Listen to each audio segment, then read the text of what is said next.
어서와 얘들아, 소모이 선생님이야. 오늘도 무서운 이야기 수업을 시작할게. 시작 전에 수업료는 구독과 좋아요인 거 알고 있지? 그럼 바로 시작하도록 할게. 요즘 밤낚시에 빠졌다는 후배가 하나 있었어. 이름은 민수. 오랜만에 그 친구한테 전화가 왔는데 요즘 혼자 저수지에 자주 간다고 하더라고. 마침 나도 시간이 좀 비었고 얼굴도 볼 겸해서 따라가 보기로 했지. 그 저수지는 경기도 외곽에 있는 한 저수지였어. 산으로 둘러싸여 있고 평소에도 사람 손이 잘 안 닿았던 듯한 깊숙한 곳이었지.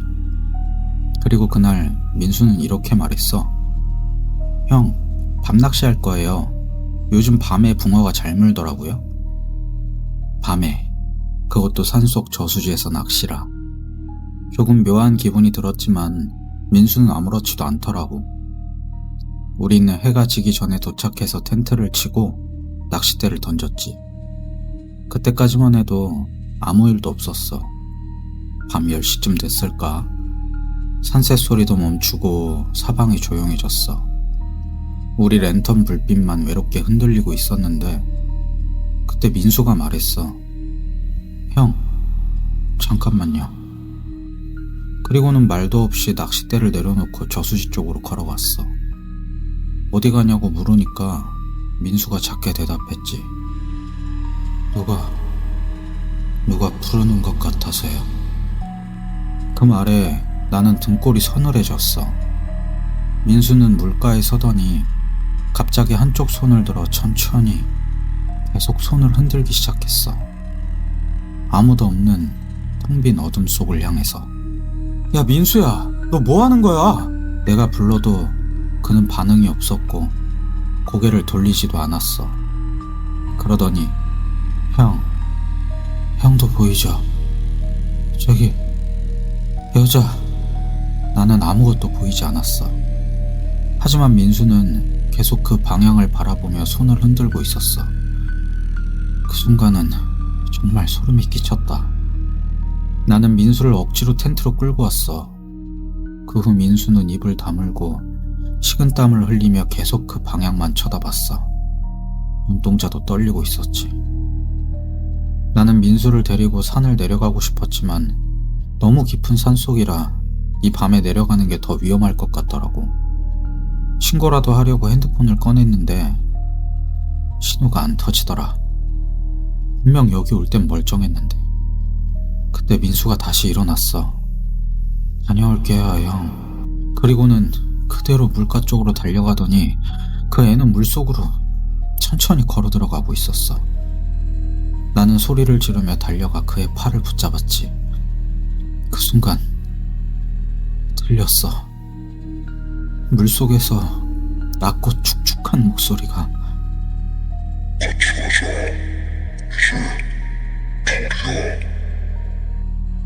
나는 민수를 겨우 끌어냈고 텐트로 달려오는 내내 뒤에서는 계속 첨벙첨벙 누가 물 위를 걷는 소리가 따라오고 있었어.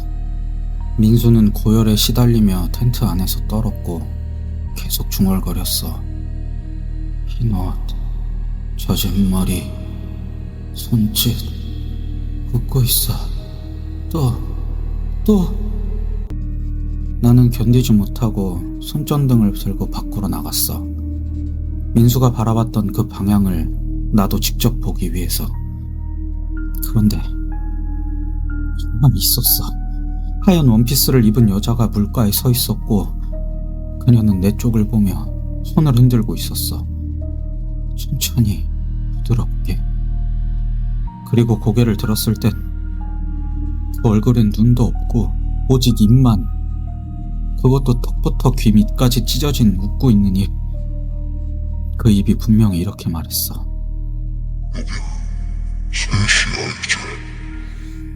그렇게 난 기절했어. 그 다음날 구조대가 왔을 때 민수와 나는 실신해 있었어. 경찰은 우리가 그냥 피곤해서 환각을 본 거라 했어. 하지만 민수는 지금도 회복되지 않았어. 민수는 지금 병원에 있어. 창밖을 바라보며 매일 같은 시간에 손을 흔든다고 하더라. 그리고 그 병원 근처 저수지에서도 밤마다 손짓하는 여인이 보인다는 제보가 계속 들어오고 있대. 얘들아, 그 손짓은 멈추지 않아. 그리고 전염된다고 해. 오늘은 내가 예전에 들은 이야기 하나 해줄게. 그냥 괴담처럼 들릴 수도 있겠지만 실제로 있었던 일이라고 하더라. 어느 산속에 있는 한 대학교. 그 학교에는 오래된 건물이 하나 있었어. 사람들이 다들 폐건물이라고 부르는, 지금은 아무도 안 쓰는 건물이지. 그런데 이상하게도 그 건물 5층 끝에는 사진 동아리 하나가 남아 있었대. 조용하기도 하고 인화실도 있고 아무도 없어서 작업하기 편하다면서. 이야기의 시작은 지금부터야. 학교 축제가 얼마 안 남아 축제 준비를 하러 다들 나왔는데 막내 하나가 말도 없이 사라졌대. 다들 그냥 먼저 갔나 보다, 피곤했겠지 하고 넘겼지. 그런데 다음날 아침 그 막내는 동아리방 한쪽에 놓인 접이식 침대에 이불도 덮지 않은 채 웅크리고 자고 있었어. 그런데 좀 이상했대. 얼굴이 너무 창백했고 눈은 반쯤 뜬 채로 무언가를 계속 중얼거리고 있었대. 친구들이 그를 흔들어서 깨웠고 겨우 정신을 차린 막내는 어젯밤 겪은 일을 말하기 시작했지. 막내는 축제 준비를 하다가 놓고 온 필름이 생각나 다시 5층으로 올라갔다고 해. 늦은 밤 아무도 없는 그 건물로. 동아리방 문을 열자 방 안엔 병원 침대가 하나 놓여 있었대. 본 적도 없는 흰 파이프의 병상. 그 위에 누군가가 앉아 있었대. 흰 환자복을 입은 여자. 고개를 푹 숙이고 있었는데 천천히 고개를 들더니 눈이 마주쳤대. 그런데 그 눈엔 눈동자가 없었대. 하얗게 흰자만 가득한 눈. 그리고 그녀는 다가와서 그의 귀에 속삭였대.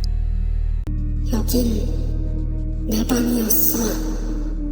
그 순간 몸이 굳고 숨이 막혔대. 도망치고 싶어도 움직이지 못하고 그대로 정신을 잃었지. 눈을 떴을 땐 병원 침대는 사라지고 자기는 동아리방 접이식 침대 위에 누워 있었다고 해. 친구들은 처음엔 장난이라며 웃었지만 누군가 동아리 기록을 뒤졌대. 알고 보니까 그 방은 예전에 의대생들이 실습하며 쉬던 방이었고 2012년 그곳에서 밤샘 작업 중 여학생 한 명이 숨졌다는 거야.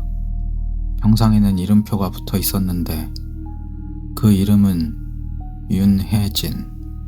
그리고 막내는 말했대.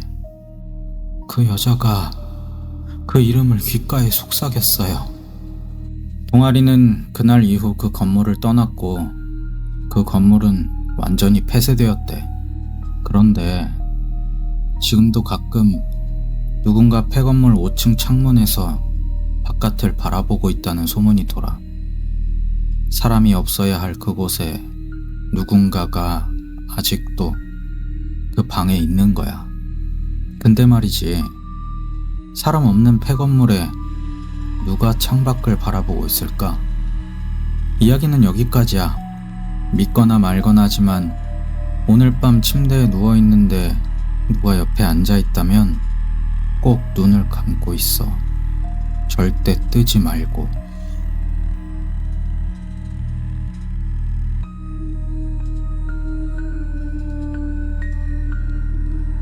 어느 낡은 빌라에 혼자 남겨진 한 남자가 있었어. 재개발을 앞두고 있어서 입주민들도 하나 둘 떠나가고 혼자 남아 있었지. 이 남자도 다른 집을 계약하고 마지막 며칠을 짐 정리를 하며 그 집에서 보내고 있었어. 아무도 없는 이 건물에 혼자 남겨진 이 남자는 문득 며칠 전 인터넷 커뮤니티에서 본 혼자 하는 숨바꼭질이라는 글이 생각났대. 평소 괴담이나 무서운 이야기를 좋아해서 심심할 때면 괴담들을 찾아보곤 했는데 갑자기 그 글이 생각난 거야. 혼자 하는 숨바꼭질, 낡은 인형을 매개로 악령을 불러내 숨바꼭질을 한다는 의식. 그 글에는 이렇게 적혀 있었대. 절대 따라하지 마세요.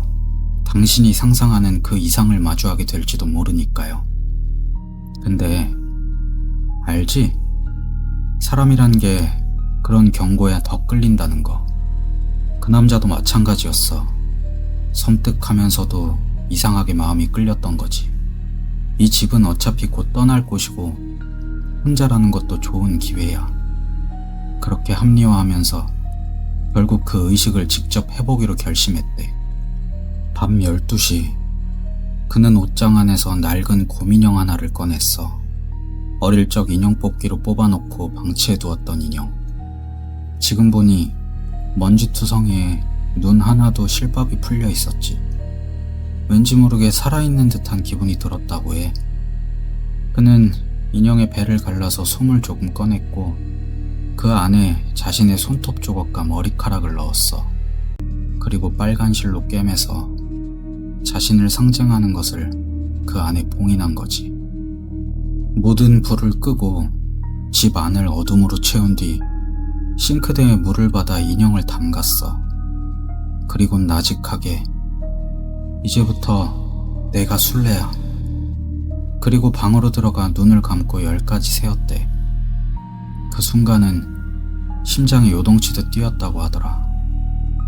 눈을 뜨고 인형이 담긴 싱크대로 향했을 땐 곰인형이 물에 젖어 축 늘어져 있었지. 그 모습이 유독 기괴하게 느껴졌대. 그리곤 인형을 꺼내 이렇게 말했대. 이제 네가 술래야. 그리곤 인형을 집안 어딘가에 숨기려 했지. 장롱 뒤, 욕실 구석, 세탁기 안. 몇 군데를 고민하다가 그냥 방 안에 있는 낡은 책상 밑에 인형을 넣고 나오는데 등 뒤에서 누가 자기를 지켜보는 듯한 묘한 기분이 느껴졌다고 했어. 춥지도 않은데 갑자기 목덜미가 서늘해졌지. 하지만 숨바꼭질을 이어가기 위해 숨을 곳을 찾아야 했지. 그런데 이 좁은 집에 마땅히 숨을 곳이 없는 거야. 그는 숨을 곳을 찾다가 시간이 다 지나가 버렸고 어쩔 수 없이 거실에 덜렁 남아있는 소파와 벽 사이에 몸을 숨겼어. 어차피 방문도 닫아놨는데 별일 없겠지. 여차하면 밖으로 도망가면 되고 하는 안일한 생각과 함께. 그리고 잠시 후 방 쪽에서 작은 소리가 들렸대. 누군가 문을 밀어보는 듯한 소리. 그는 숨을 죽이고 귀를 기울였어. 그러다 다시 더 분명한 소리가 들렸지. 그 순간 소파 너머에서 낯선 기척이 느껴졌대. 발소리도 없었고 인기척도 없었는데 그냥 누군가 서 있는 느낌. 그리고 들렸대. 그는 겁에 질린 채 숨조차 못 쉬고 있었다가 결국 소파에서 벌떡 일어나 달리기 시작했대. 처음 계획한 대로 현관문을 향해 뛴 거지. 하지만 문이 열리지 않았대. 잠겨 있었다. 아니, 정확히 말하면 밖에서 누군가가 문고리를 쥐고 있는 느낌이었다고 했지. 그리고 뒤를 돌아봤을 때 거실 어둠 속에 무언가가 서 있었대. 검은 형체, 연기처럼 일렁이는데 분명한 건 본인과 똑같은 옷을 입고 있었다는 거야. 그 소리에 그는 그대로 주저앉았고 검은 형체가 자신을 덮쳐 목을 조르기 시작한 거야. 그 다음 기억은 거실 바닥에서 깨어난 거였대. 목덜미엔 멍이 들어 있었고 거실은 조용했지. 그는 곧장 방으로 향했대. 책상 밑에 숨겨뒀던 인형을 확인했더니 인형은 그대로 있었어. 그런데 꿰매뒀던 실이 풀어져 있었고 그 안에서 검은 솜이 삐죽삐죽 새어나오고 있었대. 마치 뭔가 빠져나온 것처럼. 그는 곧바로 아파트를 떠났어. 다시는 그 집에 돌아가지 않았지. 하지만 그 이후에도 낡은 인형만 보면 소름이 돋았고 혼자 있을 때는 문득 누군가가 속삭이는 소리를 들었다고 했어. 네가 술래야. 이상하게도 그 얘기를 듣고 나서부터 그 사람과 연락이 끊겼어. 진짜 있었던 일인지 그 사람이 뭔가에 홀린 건지 지금은 나도 모르겠다. 근데 말이야, 혹시 너희 집에도 버리지 못한 낡은 인형 하나쯤은 있지 않아? 괜히 혼자 있는 밤에 그 인형 마주보지 마. 특히 네가 먼저 술래야 라고 말하진 말고.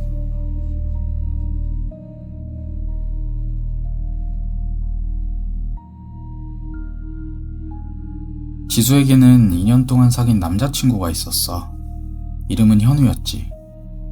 둘은 아주 가까웠고 서로의 일상에 깊숙이 스며든 사이였어. 얼마 전 지수는 그렇게 바래왔던 독립을 하게 된 거야. 낡은 연립주택의 작은 원룸이었는데 월세가 저렴해서 들어오긴 했지만 묘하게 음침한 느낌이 감도는 것이었다고 해. 그래도 처음 해보는 자취와 독립이라는 설렘으로 그런 건 문제가 되지 않았지. 지수는 현우를 새 집으로 초대했어. 그런데 현관문 옆에는 어울리지 않는 낡은 가구와 먼지 낀 상자들이 있었지. 지수는 전 세입자 짐인데 그냥 놓고 가서 아직 다 못 치운 거라고 멋쩍게 웃었지. 현우는 마음에 걸렸지만 지수가 기뻐하니까 아무 말도 하지 않았대. 그날 밤 두 사람은 원룸에서 처음으로 같이 밤을 보냈어. 현우는 피곤한 탓에 금방 잠에 들었는데 새벽녘에 지수의 끙끙 앓는 소리에 눈을 뜨게 된 거야.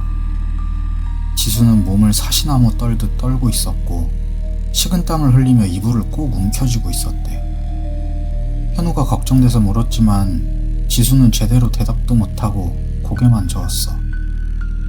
자꾸 누가 날 부르는 것 같아. 숨이 안 쉬어져.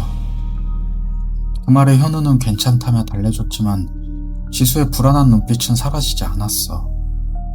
그 후로도 지수는 밤마다 악몽을 꿨대. 형체 없는 검은 그림자가 그녀를 짓누르고 귓가에는 알 수 없는 속삭임이 들렸지. 며칠 뒤 현우는 지수가 걱정돼서 다시 원룸에서 함께 자기로 했어. 맥주 몇 캔을 나눠 마시고 둘 다 금세 잠에 들었지. 그런데 현우는 또 잠에서 깬 거야. 무언가 벽을 긁는 것 같은 이상한 소리에 깬 거지. 처음엔 바람인가 하고 계속 자려고 했는데 그 소리는 점점 더 또렷해지고 뭔가 꿈틀대는 소리로 변해갔어. 현우는 조심스럽게 지수를 깨웠지. 그런데 지수는 웬일로 깊이 잠에 든 상태였어. 그때 소리가 더 커졌대. 르륵 르륵. 마치 벽을 뚫고 뭔가 나오려는 것 같았대. 현우는 소름이 돋아서 몸이 얼어붙었지만 소리의 근원을 확인하려고 벽 쪽으로 다가갔어. 벽지를 쓸어보니 축축하고 차가운 감촉이 손끝에 닿았대. 그래도 용기를 내서 귀를 벽에 가까이 댔는데 그 소리는 점점 커졌고 마지막엔 고통스러운 신음처럼 들렸대. 놀래서 도망치려고 몸을 돌렸는데 발이 바닥에 붙은 것처럼 꼼짝도 안 했대. 몸은 돌처럼 굳고 온몸이 식은땀으로 덮이고 있던 그때 지수가 신음하며 몸을 뒤척였어. 얼굴에는 고통이 가득했지. 그와 동시에 벽지가 부풀어 오르기 시작했어. 그러더니 그 속에서 형체 하나가 서서히 모습을 드러낸 거야. 사람처럼 생겼지만 얼굴은 창백하고 일그러져 있었고 눈은 새하얀 흰자만 가득했대. 그런데 그 형체가 지수 쪽으로 천천히 다가가기 시작한 거야. 현우는 지수를 깨우기 위해 소리를 질렀지만 목소리가 나오지 않았대. 몸도 여전히 굳은 상태고.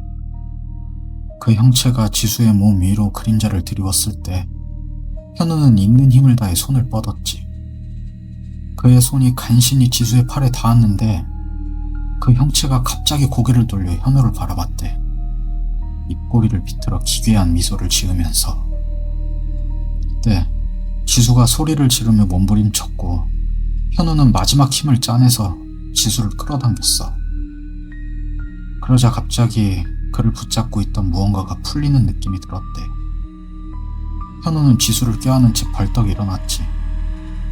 모든 건 꿈이었고 둘 다 가위에 눌렸던 거였어. 그렇게 두 사람은 뜬 눈으로 아침을 기다렸고 아침이 되자마자 둘은 짐을 챙겨 그 집을 나왔어. 보증금이고 뭐고 다 필요 없고 당장이라도 도망치고 싶었대. 며칠 뒤 부동산을 통해 그 방에 얽힌 이야기를 들었대. 예전에 그 집에 살던 여자가 알 수 없는 이유로 죽었다더라. 그 뒤로 벽 안에서 이상한 소리들이 들렸다는 거야. 아무도 벽을 뜯어본 적은 없지만 다들 그 집을 꺼려해서 가격도 저렴하게 나온 거고. 현우와 지수는 다시는 그 연립주택 근처에도 가지 않았다고 해. 하지만 이상하게도 그날 밤 들렸던 벽 속 숨소리는 아직도 기억에 선명하게 남아있대.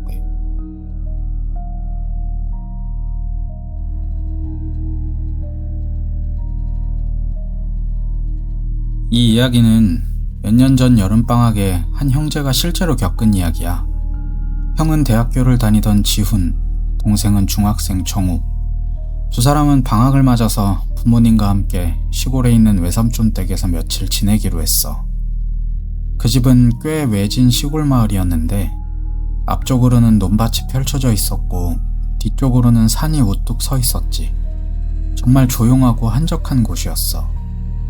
오랜만에 외삼촌네 가족도 만나고 같이 맛있는 것도 먹고 시간이 어떻게 가는 줄도 모르게 이틀이 지났대.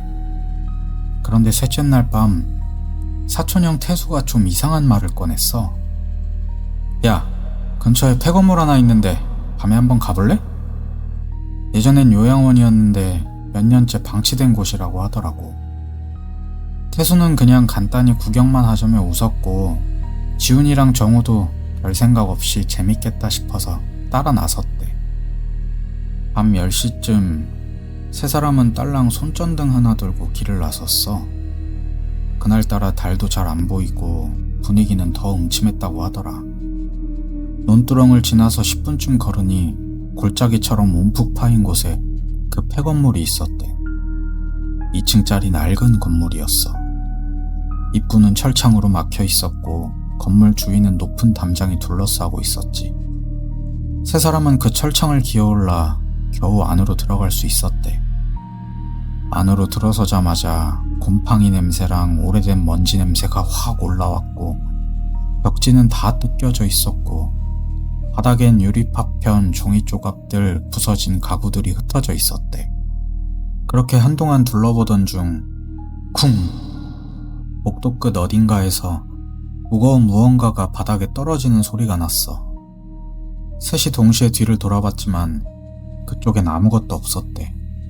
소리도 인기척도 없고 그저 정적만 흐르고 있었지. 등골이 서늘해졌다고 해. 태수는 여기까지 온 거 끝까지 가보자며 앞으로 나아갔고 지훈이와 정우도 무서웠지만 셋인데 별일이 있을까 싶어 뒤를 따랐지. 더 안쪽으로 들어가니 한쪽 벽에 큰 전신 거울이 하나 붙어있는 걸 발견했대. 사람 키보다 훨씬 큰 거울이었고 군데군데 깨져 있었지만 아직도 또렷하게 비쳤다고 하더라. 거울을 살피고 더 들어가려는 순간 정우가 뒤에서 갑자기 비명을 지르며 바닥에 쓰러졌어. 눈은 질끈 감은 채 온몸을 떨고 있었고 입술은 새파랗게 질려 있었지. 너무 놀란 두 형은 정우를 급히 부축해서 허겁지겁 집으로 돌아갔어. 그날 밤 정우는 아무 말도 없이 그대로 잠들어 버렸대. 다음날 아침 정우는 여전히 말을 안 했어. 방 한구석에서 이불을 뒤집어 쓴 채 몸을 웅크리고 떨고만 있었지. 마치 누군가가 따라온 것처럼. 부모님이 사정을 듣고는 그날 오후 바로 서울로 돌아가기로 했어. 집으로 돌아오는 내내 그리고 돌아온 후에도 정우는 계속 주위를 두리번거리며 겁에 질려 있었어. 지우는 걱정스러운 마음에 계속 곁을 지켰지. 그렇게 시간이 지나 해질 무렵 정우가 처음으로 입을 열었어. 형, 어제 그 거울 안에 뭐가 있었어. 지훈이 아무 말 없이 고개를 들었고 정우는 떨리는 목소리로 계속 말했어. 내가 거울을 봤는데 내 뒤에 서 있었어. 2명인가 3명쯤 얼굴이 하얀 사람들이. 그 사람들이 갑자기 동시에 고개를 내 쪽으로 돌렸어. 그리고 전부 나를 똑바로 쳐다봤어. 눈은 없는데 크게 나를 보고 있는 게 느껴졌어. 그 순간 지우는 방안이 확 식는 걸 느꼈대. 등에 식은 땀이 흐르고 숨이 막힐 것 같았다고 해. 그리고 정우가 마지막으로 이렇게 말했어. 그 중에 한 명이 아까까지만 해도 내 어깨에 손을 얹고 있었어. 이 이야기를 들은 부모님이 무당을 불러 구슬한 이후로는 그 손은 더 이상 안 보였다고 해. 이야기는 여기까지야. 이 이야기를 듣고 설마 하고 웃는 친구도 있을 거야. 하지만 꼭 기억해. 폐건물, 거울, 그리고 무언가 묘한 기운이 느껴지는 공간은 그저 버려진 공간이 아닐 수도 있어. 거기엔 기억이 남아있을 수도 있으니까. 정우가 본 게 단순한 착각이었을까? 그날 거울 속에 있었던 건 그저 허상에 불과했을까? 그건 아무도 몰라. 하지만 하나만은 확실해. 어떤 거울은 네 모습만 비춰주는 게 아니야. 네 뒤에 있는 것도 같이 비춰줄 수 있어. 오늘은 내가 겪은 이야기를 하나 해줄까 해. 믿거나 말거나 하지만 난 지금도 그때 일을 잊을 수가 없어. 내가 대학생 때 겪은 일인데 어떤 의미에선 아직도 끝나지 않은 이야기일지도 모르겠네. 대학교 2학년 여름방학 때였어. 우리 동아리는 MT를 강원도 정선 산속에 있는 펜션으로 다녀왔지. 펜션 하나를 통째로 빌렸고 주변엔 숲이 아주 울창했어. 펜션에 도착한 날은 무더웠지만 산속 바람은 기묘하게 서늘했지. MT는 2박 3일 일정이었고 첫날은 바베큐와 술자리, 둘째 날 밤엔 전통처럼 매년 해오던 행사 담력훈련이 예정되어 있었어. 펜션에서 조금만 내려가면 공동묘지가 있었거든. 거기가 담력훈련 장소였어. 그래서 그런지 뭔가 음산한 기운이 감돌았지만 다들 별 생각 없었지. 그땐 뭐랄까 그런 거 있잖아. 무섭다고 하면서도 은근히 기대하고 웃으면서 넘어가는 거. 그땐 나도 그런 걸 좋아하기도 했고. 그날 밤, 내일 밤 10시 조별로 공동묘지 찍고 오는 미션이야. 손전등 들고 다녀오면 끝.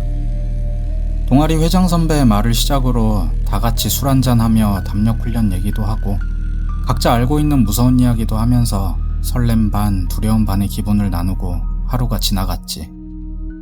둘째 날엔 그날의 일정을 모두 마치고 드디어 담력훈련 시간이 됐어.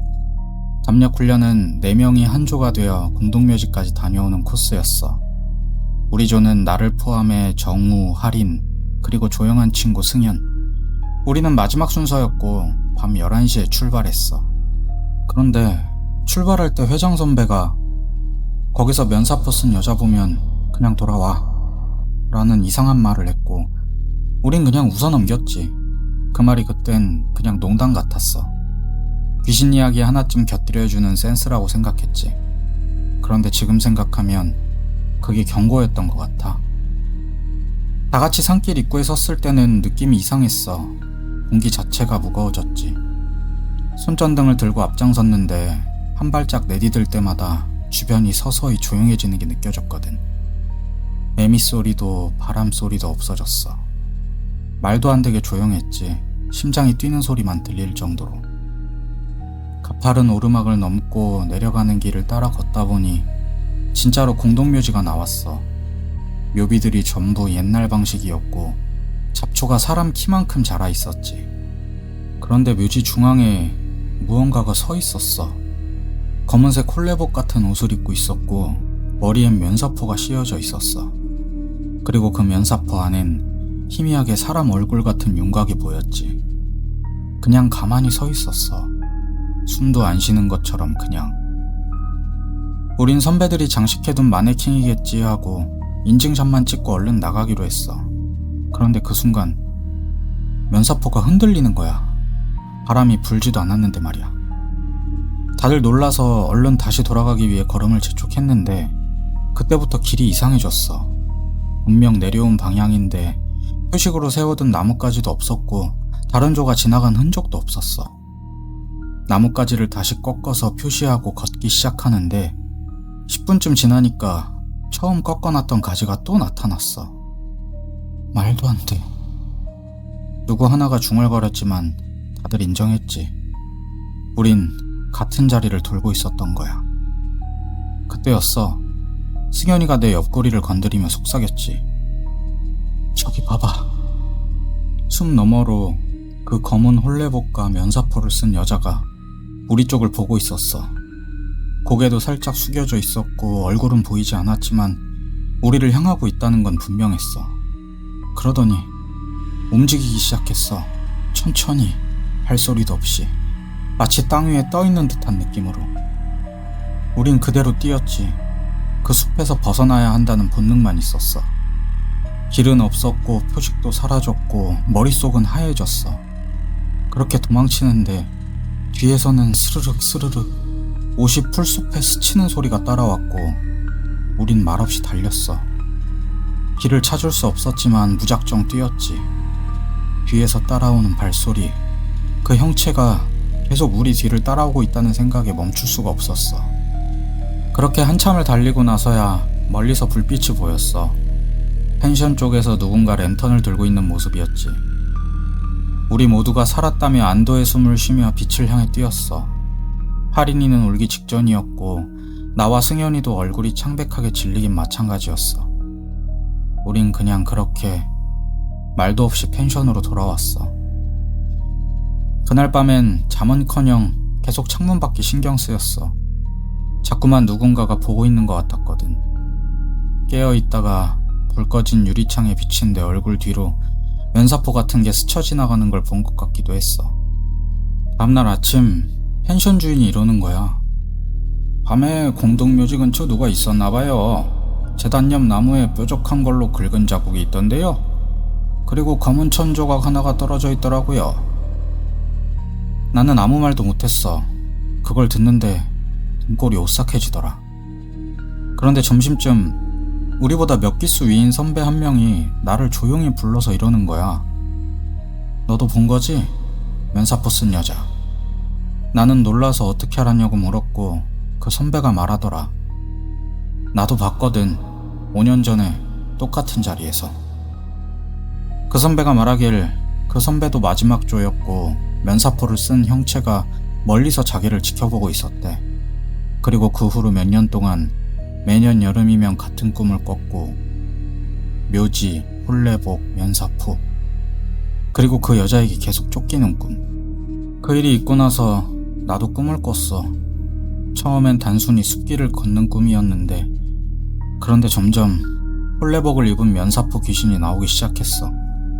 그리곤 그날처럼 묘지 주변에서 한참을 쫓기다 식은땀에 흠뻑 젖어서 잠에서 깨곤 했지. 지금도 가끔 그래. 이 여름 밤중에 깼을 때 창밖을 보면 그 면사포 여자가 나를 쳐다보고 있는 것 같아. 움직이지도 않고 말도 안 해. 그냥 조용히 고개를 숙인 채로 기다리고 있어. 얘들아, 이건 그냥 재미로 만든 이야기가 아니야. 실제로 내가 겪은 일이고 지금도 끝나지 않은 기억이야. 그리고 말이야, 혹시라도 여름방학에 친구들이랑 산속이나 묘지 근처로 놀러간다면 검은 홀레복을 입고 면사포를 쓴 여자를 마주치게 된다면 절대 고개 들지 마. 고개 숙이고 천천히 뒤돌아서 와. 그게 유일하게 돌아올 수 있는 방법이니까.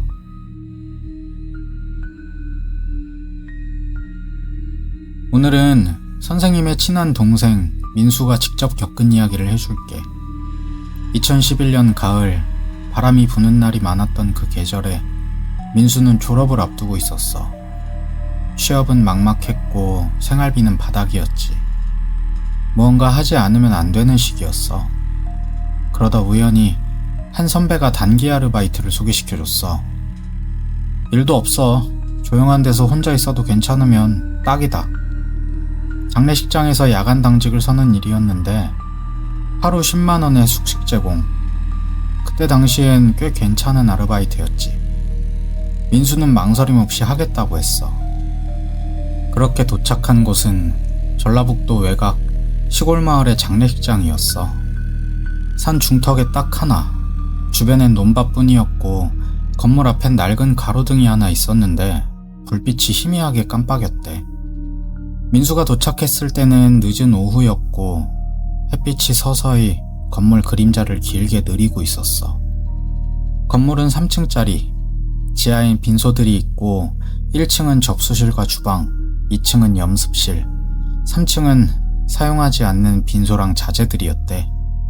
겉보기엔 깔끔했지만 묘하게 눅눅하고 건물 전체에서 향냄새랑 습기 찬 먼지 냄새가 섞여 나더래. 민수를 처음 맞이한 건 정선배라는 장례지도사였어. 사람이 좀 무뚝뚝하고 말이 없는 편이었대. 근데 민수가 인사하자마자 정선배가 말하더래.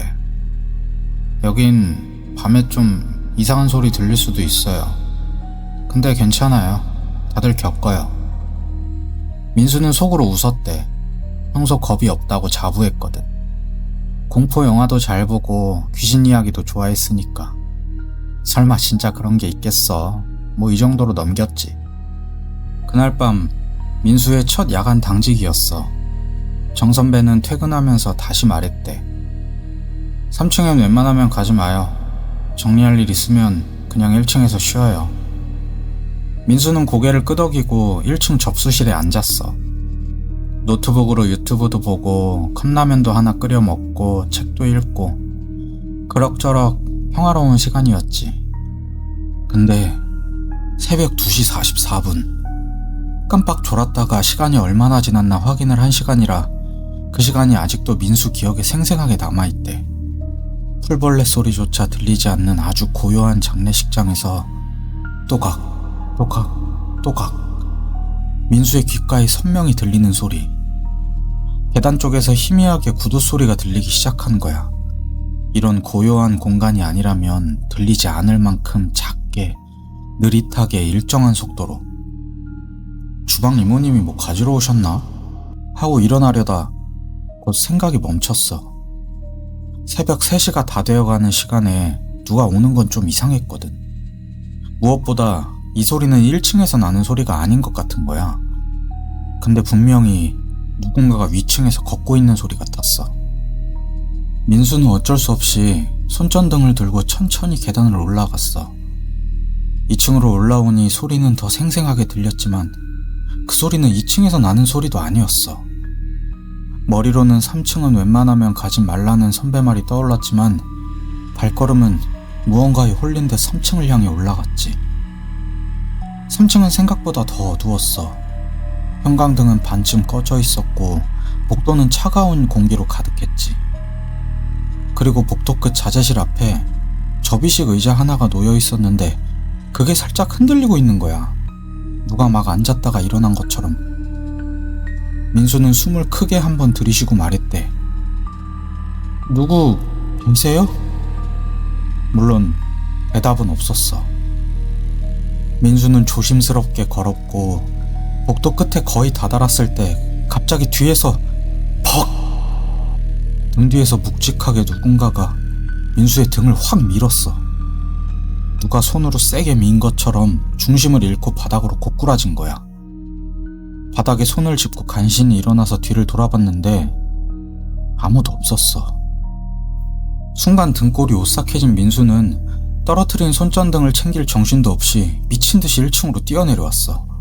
심장은 쿵쿵 뛰고 온몸은 식은땀으로 젖어 있었지. 아침 햇살이 조금씩 밝아오고 나서야 긴장이 조금 풀리더래. 이 일을 선배한테 말을 해야 하나 싶었지만 첫날부터 겁먹은 모습을 보이고 싶지 않았어. 그래서 그냥 넘어갔대. 그날 이후 몇 번 당직을 섰을 때도 구두 소리를 들었다던가 하는 이상한 일은 일어나지 않았거든. 그런데 이상한 일은 이제부터 시작됐어. 민수는 이 일을 겪고 나서 항상 뒤를 돌아보는 습관이 생겼다고 했어. 엘리베이터 기다릴 때, 계단 내려갈 때, 심지어 집에 혼자 있을 때까지. 처음엔 그냥 기분 탓이겠지 했지만 이상한 일들이 하나 둘씩 더 많아졌거든. 하루는 샤워를 하고 있는데 김서린 욕실 거울 뒤편에서 무언가 움직이는 느낌이 들었대. 시야의 가장자리에 흐릿하게 머리카락이 스치듯이. 순간 눈을 찡그리면 사라지고. 하지만 분명히 무언가 있었다고 했어. 또 어느 날은 밤에 자고 있는데 귀에 소리가 들렸대. 여자가 속삭이는 소리. 내가 먼저였어. 처음엔 악몽인 줄 알았는데 그 소리가 며칠 밤 동안 계속됐대. 그리고 가장 이상한 건 자꾸 넘어졌다는 거야. 그냥 걷다가 서 있다가 뭐에 걸린 것도 아닌데 누가 뒤에서 살짝, 아니 가끔은 힘껏 민 것처럼 항상 앞으로 넘어졌어. 자꾸 팔이 까지고 무릎에 멍이 들고. 그러다 마지막으로 그 일을 다시 겪게 돼. 그날도 야간 당직을 서다가 구두 소리를 듣게 되었고 어쩔 수 없이 떨리는 몸을 이끌고 3층으로 올라갔지. 그런데 그날은 이상하리만치 조용하고 아무 일도 없었어. 그렇게 안도의 한숨을 내쉬며 둘러보고 내려오려던 그때 퍽! 역시나 뒤에서 누가 민 것처럼 민수의 몸은 앞으로 쏠리면서 고꾸라졌어. 문제는 그 장소가 계단이라는 거야. 민수는 계단을 구르며 내려왔고 그대로 의식을 잃었어. 눈을 떴을 땐 병원이었대. 다행이라고 해야 할지 어디가 크게 잘못되진 않았지만 머리는 붕대로 감겨 있었고 온몸에 멍투성이었지. 어머니가 옆에서 눈물을 흘리며 앉아 있었는데 어머니가 떨리는 목소리로 이런 말을 했어. 민수야, 이건 뭐니? 왜 네 등에 사람 손바닥 자국 같은 멍이 있는 거야? 어머니의 말에 민수는 거울을 들여다봤어. 등 뒤, 정확히는 날개뼈 사이 가운데 사람 손으로 꾹 누른 것 같은 멍이 들어있었대. 그걸 보는 순간 민수는 자기가 지금까지 겪은 모든 걸 하나하나 떠올리게 됐대. 욕실에서 그냥 서 있다가 가만히 걷다가 그리고 계단에서 누군가 등 뒤에서 민 것처럼 넘어졌던 일들. 민수는 병원에서 퇴원하자마자 그 장례식장 아르바이트를 당장 그만뒀어. 그리고 아르바이트를 그만둔 날 밤 그곳에서 일하던 장례지도사 정 선배한테 전화가 왔대. 저도 그만뒀어요. 민수 씨 다쳤다는 말 듣고 이 얘기는 해줘야 할 것 같아서요. 예전에 저보다 먼저 계시던 장례지도사분이 거기 3층에서 발을 헛디뎌 계단에서 굴렀는데 머리를 잘못 부딪혀서 목이 꺾여서 즉사했어요. 그리고 그분 장례를 그 장례식장 3층에서 치렀는데 그 뒤로 계속 거기서 사람들이 넘어지고 다치고 해서 3층 빈소를 더 이상 안 받은 거고요. 지금까지 큰일은 없었는데 민수 씨가 크게 다쳤다고 해서 미리 말 못해서 미안해요. 민수는 그 얘기를 듣고 3층 귓가에서 속삭이던 소리, 잘 때 들렸던 속삭이던 소리가 생각났대. 내가 먼저였어. 얘들아, 혹시 지금 이 이야기를 들으면서 등 뒤에서 무언가 느껴지지 않았니? 그건 그냥 기분 탓일까? 아니면 지금 너를 바라보는 누군가의 손이 너의 등 뒤에서 올라오고 있는 걸지도 몰라. 오늘 이야기는 여기까지야. 다음엔 더 깊고 더 무서운 이야기로 돌아올게. 오늘은 선생님 친구가 예전에 한번 혼자 일본 여행을 갔을 때 겪은 이야기를 해주려고 해. 편의상 선생님이 직접 겪은 것처럼 이야기해줄게. 뭐 편하게 듣자면 그냥 여행 후기라고 생각할 수도 있겠지만 그 일은 지금 생각해도 다시는 겪고 싶지 않은 그런 경험이었어. 그땐 좀 지쳐 있었어. 그래서 일부러 사람 많은 도시 말고 조용하고 한적한 데로 가고 싶었지. 고심 끝에 고른 곳은 기후현 다카야마. 도쿄에서도 멀고 오사카에서도 애매한 거리. 산속 깊숙한 마을이었고 관광객도 별로 없다고 하더라고. 예약한 숙소는 오쿠이다라는 마을에 있는 단독주택이었어. 하루에 28,000원, 그때 당시에도 엄청 저렴한 숙소였지. 사진으로 보면 오래된 일본식 가옥인데 방 2개에 거실, 욕실, 주방까지 다 갖춰져 있었고 비대면 체크인이라 조용히 쉬기 딱이라고 생각했어. 후기를 봤더니 대부분이 눈 내리는 풍경이 정말 아름답다 뭐 이런 말들이었고 딱히 안 좋은 말은 없었어. 한 명 정도만 셋째 날은 피하세요 같은 묘한 글을 남겼는데 그땐 그냥 뭐 이상한 놈인가 보다 하고 넘겼지. 일본에 도착해 나고야역에서 JR 히다 특급 열차를 타고 2시간 반쯤 갔어. 다카야마역에서 내리니까 눈이 정말 소복히 쌓여 있었고 그야말로 고요하더라고. 역 앞 버스터미널에서 버스를 타고 숙소에서 가장 가까운 정류장에서 내렸어. 그래도 정류장에서 숙소까지는 눈길을 15분 정도 걸어야 했지. 그만큼 외지고 조용한 곳이라 마음에 들었어. 양옆은 나무숲, 가게 하나 전봇대 하나 없고 걷는 내내 내 발소리밖에 안 들렸어. 집은 사진으로 봤던 거랑 거의 비슷했어.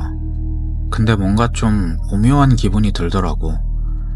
가구에 먼지는 없고 깔끔했는데 뭔가 사람이 지내지 않는 모델하우스 같은 느낌? 따뜻함이랑은 거리가 먼 뭔가 차가운 느낌. 아무튼 집안 구석구석을 둘러보고 거실에 다시 돌아와서야 거실 테이블 위에 놓인 방명록 노트를 발견했어. 처음엔 무심코 넘겼는데 뒷장에 적힌 글들이 좀 섬뜩했어.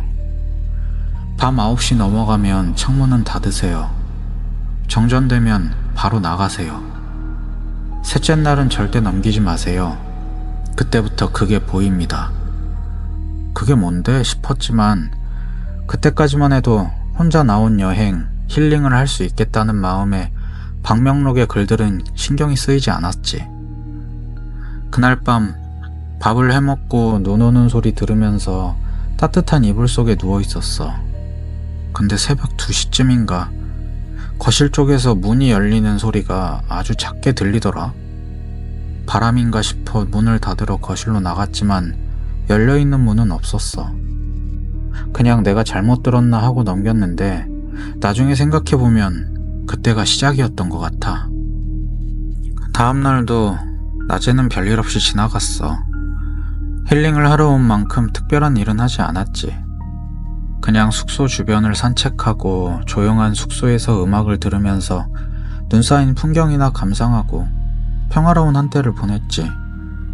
그렇게 해가 지고 밤 10시쯤 씻고 나와서 따뜻한 우롱차 한 잔 마시려는데 퍽 하는 소리와 함께 전기가 나간 거야. 와이파이도 끊기고 집은 어둠으로 가득했어. 핸드폰 손전등을 켜고 퓨즈함을 봐도 멀쩡했지. 그런데 그때 어디선가 발소리가 들리기 시작했어. 정확히 말하면 맨발로 다다미를 걷는 소리. 근데 그 소리가 점점 커지면서 가까워지기 시작하는 거야. 거실 불은 꺼져 있는데 분명히 무언가가 움직이는 느낌. 이 외진 숲속 아무도 없는 숙소에 사람 하나 죽어가도 모를 만큼 조용한 곳에 정체 모를 무언가가 있다는 느낌. 아니, 확신. 귀신일까? 사람일까? 뭐가 됐든 위험한 건 마찬가지였어. 나는 얼른 방으로 뛰어들어가 방문을 닫고 숨소리도 내지 못한 채 입을 틀어막고 문만 붙잡고 있을 수밖에 없었지. 그렇게 30분쯤 지났나 전기가 다시 들어온 건지 전등이 다시 켜지더라고. 하지만 거실에 무언가 있는 듯한 느낌을 지울 수가 없었어. 그래서 뜬 눈으로 밤을 새울 수밖에 없었지. 그렇게 아침이 되고 해가 밝아오자 그나마 마음이 놓이기 시작했어. 그래도 방문을 열어 거실로 나갈 용기가 나지 않았어. 하지만 이곳을 벗어나려면 문을 여는 수밖에 도리가 없었지. 조심스럽게 문을 열고 밖을 살피니 밤에 있었던 일이 무색할 만큼 조용하고 평화롭더라. 그렇게 방 밖으로 나가려고 발을 때려다 나는 그 자리에 주저앉을 수밖에 없었어. 방 바로 앞에 방문을 향한 발자국이 찍혀 있는 거야. 더 무서웠던 건 어제 들었던 소리대로라면 여기저기 발자국이 찍혀 있어야 하는데 방문 앞에만 찍혀 있었다는 거였어. 나는 그때서야 방명록에 써있던 글들이 떠올랐지. 밤 9시 넘어가면 창문은 닫으세요. 정전되면 바로 나가세요. 셋째 날은 절대 넘기지 마세요. 그때부터 그게 보입니다. 오늘이 셋째 날. 오늘을 넘기면 그 정체 모를 무언가를 마주칠 것 같았거든. 정신이 거의 반쯤 나간 채 부랴부랴 짐을 싸고 현관문으로 향했는데 문이 안 열리는 거야. 나는 미친 듯이 문을 흔들었지만 소용이 없었어. 창문으로 나가려고도 해봤지만 창문도 꼼짝도 하지 않았지. 패닉에 빠져있던 그때 테이블 위에 있던 방명록이 눈에 들어오더라. 방명록에 무언가 단서라도 있을까 싶어 방명록을 뒤지는데 맨 뒷장에 테이프로 붙여진 종이 쪽지 하나를 발견했어. 정전은 시작, 발자국은 경고. 셋째 날은 무조건 떠나야 합니다. 넷째 날은. 글은 거기서 끝이었어. 그리고 그때 덜컥 하는 소리와 함께 찬바람이 온몸을 감쌌고 그곳을 향해 눈을 돌리니 현관문이 열려 있는 거야. 그 틈을 타서 나는 눈에 보이는 짐만 챙겨 미친 듯이 정류장을 향해 뛰었어. 그렇게 겨우 다시 한국으로 돌아올 수 있었지. 한국으로 돌아와서 숙소를 예약했던 사이트에 들어가 봤지만 내가 묵었던 숙소는 사이트에서 지워져 있었어. 숙소 이름은 지도에도 안 나오더라. 주소로만 여기저기 검색해서 겨우 얻은 정보는 그 집 10년 전부터 빈집이래. 누가 예약을 받고 손님을 받았는지는 아무도 모른대. 얘들아, 이 친구는 그때 이후로 혼자 여행을 못 가. 특히 너무 저렴한 숙소, 너무 외진 곳에 있는 숙소는 절대로 안 간대. 혹시 너희도 싸고 조용한 숙소 보이면 딱 하루만 자고 돌아와. 셋째 날부터는 무언가 보일 수도 있으니까.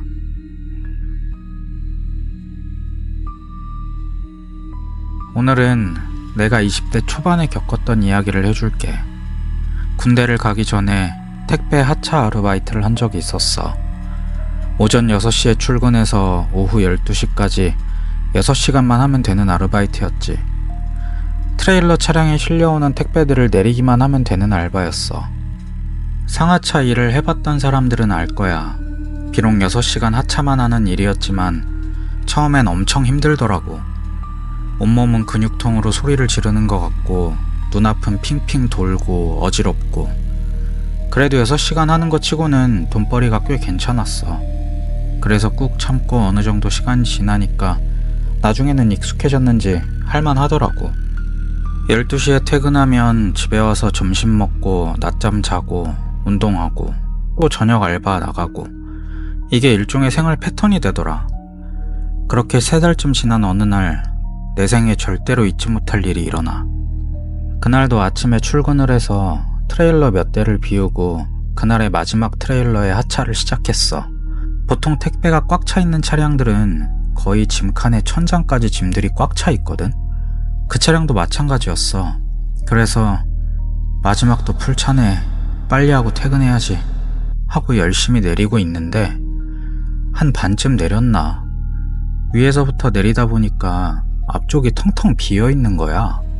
보통 차량의 앞쪽, 그러니까 트럭 짐칸에서 봤을 때 운전석과 조수석이 있는 쪽부터 채워가는데 이 차는 짐칸의 뒤쪽만 물건이 채워져 있던 거였어. 조금 의아하긴 했지. 보통 물건이 별로 없어도 뒤쪽에 몰아넣진 않거든. 그것도 천장 높이까지. 반만 채워서 천장까지 쌓으면 운행을 하다 물건들이 쓰러지고 파손되기도 하니까 차라리 층을 낮게 해서 트레일러 바닥을 다 채우는 편이었거든. 그래도 물건이 반밖에 없으니 꿀차 개이득을 외치며 짐을 내렸지. 그렇게 내리다 보니 시야가 트여 이제 트레일러 안쪽을 훤히 들여다볼 수 있는 높이까지 물건들을 내리게 됐어. 그런데 짐칸 안쪽 구석에 뭔가 둥그렇게 뭉쳐져 있는 거야. 아니, 그렇게 밝은 게 아니어서 그냥 짐이 더 있나 보다 하고 뒤쪽에 물건들을 다 정리하고 안쪽으로 들어갔는데 그게 물건이 아니라 어린 아이들 3명이 등을 돌리고 구석에 쪼그려 앉아 있는 거더라고. 여기서 뭐 하는 거야? 나는 너무 놀라서 소리치며 아이들에게 다가갔어. 트레일러 짐칸에 아이들이 타고 있을 거라고는 그 누구도 상상하지 못했을 거고 있어서도 안 되는 일이었지. 그리고 아이들의 등 뒤에 다다라 아이들에게 손을 뻗으려는 순간 아이들이 동시에 뒤를 돌아 나를 쳐다보는데 거기서 잠에서 깼어. 꿈을 꾼 거였어. 꿈에서도 일을 하다니 어지간히 힘들었나 보다 하고 몸을 일으키려는데 몸이 안 움직이더라. 눈만 굴러가고 몸은 옴짝달싹 못하겠더라고. 아, 가위구나 생각이 들었지. 그래도 몇 번 가위에 눌린 경험이 있어서 눈을 꼭 감고 당황하지 않으려고 애썼어. 눈을 뜨면 무언가 보일 것 같았거든. 그리고 어디선가 손가락 하나만 움직이면 가위에서 풀린다는 얘기를 들은 기억에 손가락 하나에 온 신경을 집중하고 움직이려고 애썼어. 그런데 아래쪽에서 사부작 하는 뭔가 움직이는 소리가 들리는 거야. 본능적으로 나도 모르게 눈을 뜨고 아래쪽을 봤는데 꿈에서 봤던 아이들 3명이 쪼그려 앉아서 내가 온 힘을 주고 있던 손가락을 쳐다보면서 웃고 있더라. 나는 너무 놀랐지만 몸은 움직이지 않았고 설상가상으로 이젠 눈도 내 맘대로 못 감겠더라고. 이러지도 저러지도 못하고 반쯤 포기한 상태로 아이들을 보고 있는데 아이들 중 한 명이 고개를 확 들고 나를 쳐다보고는 풀어줘? 하며 웃는 거야. 그리고 내 손가락을 팍 하고 쥐는 순간 나는 가위에서 풀리며 벌떡 일어나 다시 한번 잠에서 깼어. 온몸은 식은땀으로 젖어 있었고 몇 시간을 잤는지 저녁 알바도 지각할 정도로 시간이 지나 있더라고. 나는 피곤해서 그런 거겠지 하고 대수롭지 않게 넘겼지만 그 뒤로도 비슷한 꿈과 가위에 눌리는 일이 반복됐어. 그리고 일주일 뒤 이 이야기를 들은 후로는 이 꿈과 가위는 내 기억에서 평생 지울 수 없는 기억으로 남아있어. 내가 들은 이야기는 내가 처음으로 가위를 눌린 날 한 트레일러 기사가 우리 지역에 하차를 하고 다른 지역으로 가는 길에 졸음운전으로 어린이집 차량을 충돌하고 뺑소니로 도망을 갔다 붙잡혔다는 이야기였어. 그리고 그 어린이집 차량에서 3명의 아이가 사망했다는 얘기였어. 나는 이 이야기를 듣고 한동안 충격에서 헤어나올 수 없었고 꿈과 관련된 이야기도 할 수 없었어. 내 꿈에 나온 아이들이 그 아이들인지는 모르겠지만 아무 관련도 없는 내 꿈에 나온다는 이야기는 아무도 믿지 않을 것 같았거든. 그 일 이후로 난 다시는 그런 꿈을 꾸진 않았지만 일을 그만두기 전까지 가끔 반쯤 빈차가 들어오면 괜히 심장이 뛰곤 했어. 그게 무섭다기보단 그 아이들을 떠올리게 되더라. 그들의 마지막 순간을 아무도 몰라줬을지 모르지만 내 꿈속에서라도 그들을 봤고 어린 나이에 생을 마감한 아이들의 안타까운 마음에. 오늘 이야기는 여기까지야. 그 아이들이 왜 아무 관련도 없는 내 꿈에 나왔는진 모르겠어. 어쩌면 그 아이들은 마지막으로 누군가에게 말을 걸고 싶었던 걸지도 모르고 내 꿈에 나온 이유는 그냥 아무에게라도 알리고 싶었던 건 아닐까라고 생각해. 난 지금까지도 가끔씩 그 아이들을 위해 기도해. 그러니까 지금 이 이야기를 듣고 있는 너희들도 그 아이들을 한 번씩만 떠올려줬으면 좋겠어. 그게 아마 아이들이 마지막으로 바랐던 게 아닐까 싶어서. 우리가 모르는 곳에서 누군가의 마지막이 스쳐가고 있다는 걸 기억했으면 좋겠어.